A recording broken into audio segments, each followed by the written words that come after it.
Hey everybody, Marcus C. Williams here, and I'm running for City Council. And today I want to go over a couple of concepts that I have that I believe would be great for us to implement when I'm on City Council.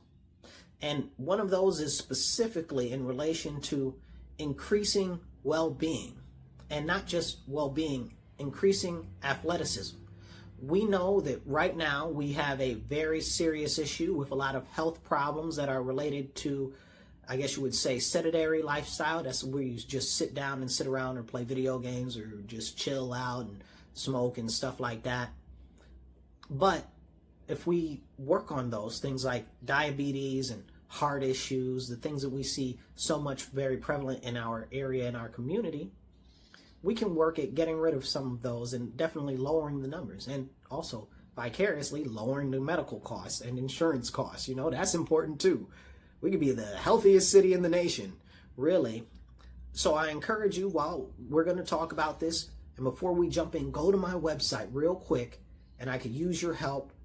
Sign up to volunteer. Right now I'm collecting signatures to get an independent line on the ballot. It's going to be called the Community First Line, because I believe that you as a community member should be prioritized by our elected officials, and for some reason that's not happening right now. I got a lot to say on it, but that's not what we're here to talk about today. So go to my website, marcus4rochester.com, volunteer to collect signatures or make phone calls, or if you're not able to do that, or if you are able to do that, do donate, because this is a serious campaign against the evil machine that's trying to crush our future and destroy any opportunities that might be out there for our general community. So we got to unite together. So please, if you can, do donate as well. Marcus4rochester.com. Even if you're not local, you can donate. So do that real quick. Now, let's jump into it. So, talking about the need for our youth to get active is very important. So here's my plan. Everybody knows the Olympics, right? Right. The Olympics are awesome. There's always big pomp and circumstance. There's like 100 different games that you can choose from in competing. It's not 100. I forget the exact number. But you guys know what I mean, right? Like, it's a lot of different options. So what we need to do, and what we can do, is we can promote a Rochester Olympics. Every single year we can make a big to-do about it, and making a big to-do about it would also probably draw in some tourism, Lord willing, and hopefully, and more money for local businesses. And what we would do is we would have athletic competitions every year with our community members, our youth specifically. This is specifically, we could have it for adults, but I want it to be tailored for the youth. You know, I want it to be tailored from middle school up. So we'll say from 5th grade up, right?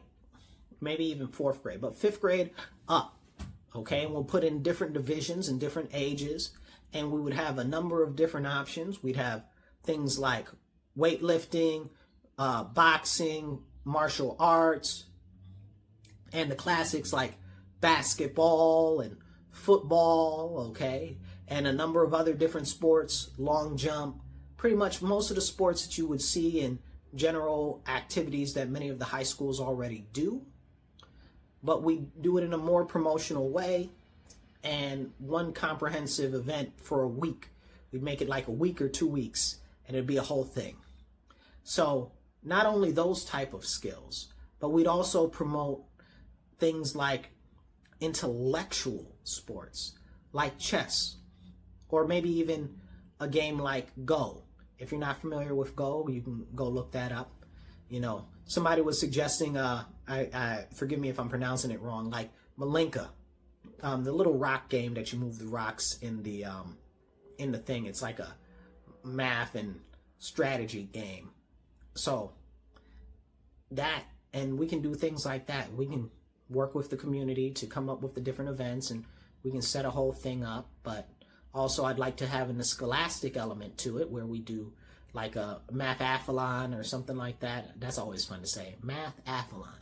You know, a spelling bee, stuff like that. And we can see where we can focus the youth to maximize their own potentials individually, because everybody has different skills, and these are things that we should be encouraging the children to seize upon. And as we do this, it would start to cultivate, to build an industry around those specific things. These type of things are very important. And Lord willing, if it was able to get the way I would like it to in the future, because it would take a couple years to build up as far as notoriety from the nationwide, we could really have something outstanding here, and it would give the youth a, how would you say it? A new focus for the culture of our city.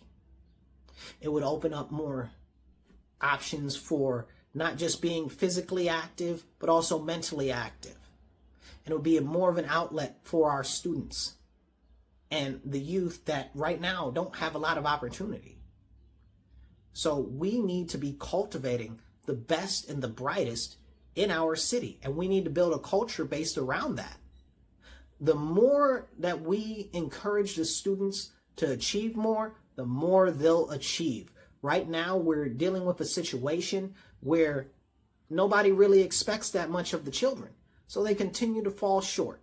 It's called the bigotry of low expectations, and we need to move away from that. We need to set our expectations to the stars. You know what I'm saying?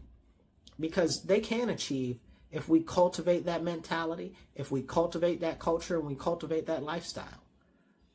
We are one of the places that has one of the largest number of strokes in the nation. That's why we have a specialized stroke unit. That's a whole separate conversation. We see diabetes is at a crazy all-time high here. How many people watching this know somebody that's on insulin? Probably every single person. Got hypertension maybe? High blood pressure, high cholesterol. So these are things that we can actually avert if we encourage an active lifestyle. Biking and stuff like that. All of this can be a part of this endeavor and this option. And we can do it for a couple of years and see how it works out. I'd love to see it grow. We start out small with a couple of options until we can build it up real big. We got this stadium over here, the old Rhino Stadium. I don't know what they call it now. The city owns it. Let's put it to good use. Let's make this so big that we need to use that stadium and need to use the Red Wings Stadium. Let's really make something of that and start to reinvest in our children, reinvest in our community, because they're the future. Could you imagine? We already have a number of athletes and famous people that have come out of Rochester. But if we increase the focus on encouraging talent and achievement, we can do so much more. We really can. But it's up to us to build out that focus. Not only would it encourage more healthy lifestyle, and of course we could have esports too, but not only is the goal of this to encourage healthy lifestyle, it's to encourage healthy mindset. It's to encourage presence of mind. It's to encourage intellectual agility and the ability to critically think and reason. So we want to help create well-rounded people so that they can be a net benefit to society. And I believe that this type of Rochester Olympic program, or Junior Olympic program, right? Honestly, like I said, I'd like to see it go for adults too, okay? But it would be, the more that we push the Junior Olympic segment, those students, those kids, those youth can go up, and now they're adults, so now they want to do it as adults. So we have to build that into our society. And it's not here right now. And we've got a lot of bike trails and stuff like that. Let's maximize our potential. Let's encourage the youth to maximize their potential physically and mentally. And I believe that very thoroughly this would be a great way and a great opportunity to do that.